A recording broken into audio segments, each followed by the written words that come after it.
In the early 1980s, an author named Scott Peck wrote a book called People of the Lie. Now, you may recognize Scott Peck's name. He also wrote another better known book called The Road Less Traveled. But in my opinion, People of the Lie was a far more consequential book. In that book, he tried to define the nature of human evil. It's not as something dramatic or monstrous, uh, not something, it's something disturbingly ordinary, actually.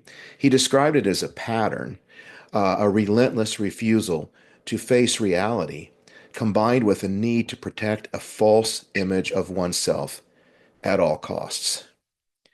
And when you look at what we now call malignant narcissism, the overlap is hard to ignore. Malignant narcissism isn't just ego. It's not just arrogance or self-importance. It's much more than that. It's far more extreme. It's all of that combined with a sociopathy, a dramatic lack of conscience. And it's far more destructive than just narcissism alone. At its core, it's built around one non-negotiable rule. I must be right. I must be justified. I must not be exposed. So reality gets bent to fit that rule. They don't experience this as lying. They don't think they're lying. They experience it as defending the truth. Truth is what they say the truth is. Contradictions don't get explored, they get erased. Critics don't feel like people just with different perspectives or opinions. Critics feel like threats. They feel like the enemy. Across history, people have pointed to figures like Nero, Joseph Stalin, and Adolf Hitler as classic examples of this pattern, not as clinical diagnoses, but as recognizable patterns. Extreme grandiosity is one of the things as part of that pattern. And there's a few quotes I have. One quote that I believe came from Stalin. It's enough that the people know there was an election. The people who cast the votes decide nothing. The people who count the votes decide everything. A quote from Hitler. If you had gone left to me, if you had gone left at the time away from me, Germany would never have been saved. Also, a deep paranoia. Stalin's paranoia manifested in the Great Purge of 1936 and 38, where he executed most of his top military leaders, 80% of the generals, due to a fear of coups. While Hitler was fueled by hubris, that drove his no retreat orders at Stalingrad that resulted in the catastrophic loss of the German Sixth Army. He refused to let them retreat and drove them to the annihilation of that entire Sixth Army. Hitler grew distrustful of his generals' expertise, leading to constant irrational interference and tactical decisions. He didn't listen to anybody. Hitler's suspicion of his own officer corps intensified, leading to the execution of many in his inner circle. Also, there's no tolerance for dissent. Stalin went beyond just killing his rivals. He sought to erase them from history altogether. One example of this is Nikolai Yezhov, head of the NKVD, which is the secret police that he had at the time. During the peak of the Great Purge, that person fell out of favor, and subsequently Stalin ordered him erased from all official photographs, altering physical records to match the new identity. It's as if he never existed.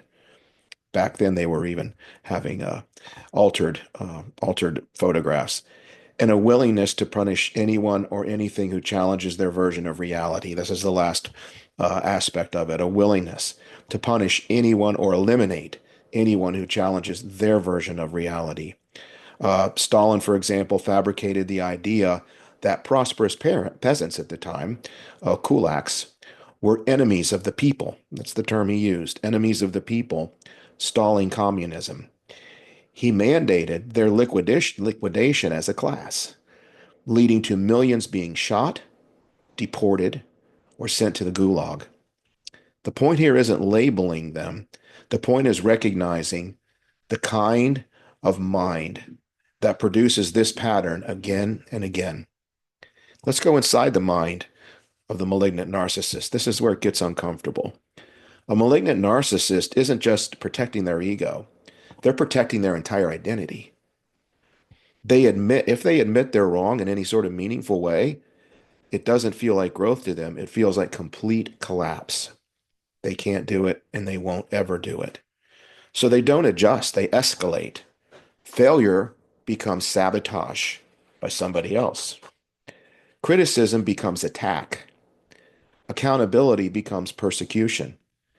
And they don't just mislead other people, they build a version of reality that they have to believe. And then add to that power. Power changes everything. Take that mindset and give it power. This is where things get really dangerous. Because once someone like this is in a position of leadership, their private distortions don't stay private. They start shaping everything around them. Truth becomes flexible.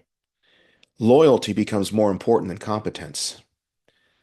Dissent becomes something to crush, not consider. And over time, reality itself starts to slip. You don't need to diagnose anyone to see this. You just have to watch what happens when a leader cannot, under any circumstances, admit that they were wrong. Then we have collective gaslighting. If this goes on long enough, something even more troubling starts to happen. It's not just that reality is being distorted, it's that the people around it start adapting to that new distortion. This is where gaslighting moves from individual to collective. Gaslighting at its core is making someone question their own perception of reality, right? That's what gaslighting is. Now, imagining that happening at scale to an entire population of people. Facts are denied or constantly reframed. Contradictions are explained away. People are told directly or indirectly not to trust what they're seeing. Over time, the effects are predictable. Some people go along with it because it's safer, it's easier. Some start to doubt themselves. Maybe I was wrong. And others push back. They get labeled as the problem. That's how a divided reality begins to form. Not because everyone believes the same thing, but because the cost of disagreeing becomes high enough that the truth starts to fracture. When a leader can't tolerate reality, the population is slowly pressured to tolerate distortion. Paper apart here. Scott Peck described evil as a quiet but persistent refusal to face reality, combined with the need to preserve a false self. That's uncomfortable because it doesn't look like a villain. These people rarely look like a villain at the time, right? Maybe in retrospect. It looks like someone who seems absolutely certain that they're right, that really has the way. The real danger isn't just the distortion, it's the cost of maintaining that distortion. Because when someone like this holds power, that cost doesn't stay inside them. It gets pushed outward, onto institutions, onto truth, onto everyone else. That's why these can be some of the most dangerous personalities that we encounter, not because they're dramatic or obvious, but because they cannot accept any version of reality that doesn't support who they believe themselves to be. And when that rigidity is paired with power, other people stop mattering, truth becomes secondary, and the cost of maintaining that illusion gets pushed outward to everybody else. History has shown more than once how destructive that can become.